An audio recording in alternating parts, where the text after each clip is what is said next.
રાષ્ટ્રીય ક્ષય નિર્મૂલન કાર્યક્રમ અંતર્ગત નર્મદા જિલ્લામાં 24મી માર્ચના રોજ વિશ્વ ક્ષય દિવસની ઉજવણી કરવામાં આવી હતી, જેમાં ટીબી હારેગા દેશ જીતેગા ઉજવણીના ભાગરૂપે નર્મદા જિલ્લા ક્ષય કેન્દ્ર દ્વારા જનજાગૃતિ રેલી યોજાઈ હતી।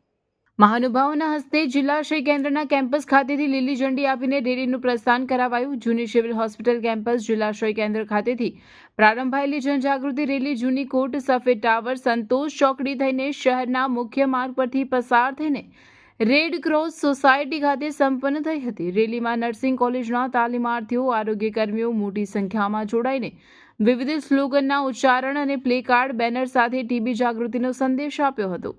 આ વેળાએ સરકારી નર્સિંગ સ્કૂલ જીતનગરની વિદ્યાર્થીનીઓ દ્વારા ટીબી મુક્ત ભારત અંગે નાટક રજૂ કરવામાં આવ્યું હતું।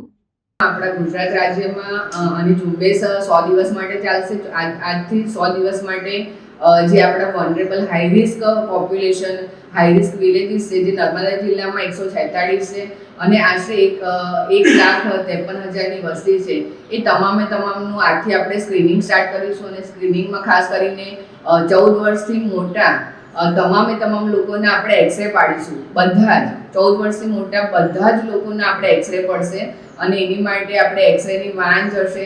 ઇવન જે ફિલ્ડ લેવલે જે એમ્બ્યુલન્સ હશે તે આપણે એક્સરે ફેસિલિટીમાં લોકોને લઈને આવશે અને બધાને એક્સરે પડશે। અને 14 વર્ષની નાના જેટલા પણ લોકો હશે, બાળકો હશે અને સિમ્પ્ટોમેટિક હશે તો એમના પણ એક્સરે પડશે।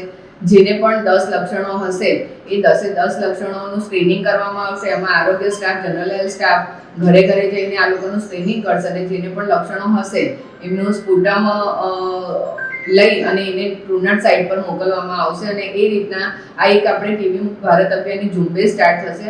અને ખાસ કરીને આ વખતની જે થીમ છે, yes we can end TB led by Bharat and powered by Janbhagidari. એટલે આજે જે ટીબી મુક્ત ભારત અભિયાનમાં ખાસ કરીને જનભાગીદારી નોંધાય, લોક પ્રતિનિધિ, લોક આગેવાનો, સ્ટુડન્ટો, જય ભારતના સ્ટુડન્ટો, ઇવન લોકો, જન આરોગ્ય સમિતિ, એ તમામ લોકો આમાં ભાગ લે અને એક જન આંદોલનના રૂપે આપણે આ સ્ટાર્ટ કરીએ, એ જ આનો હેતુ છે।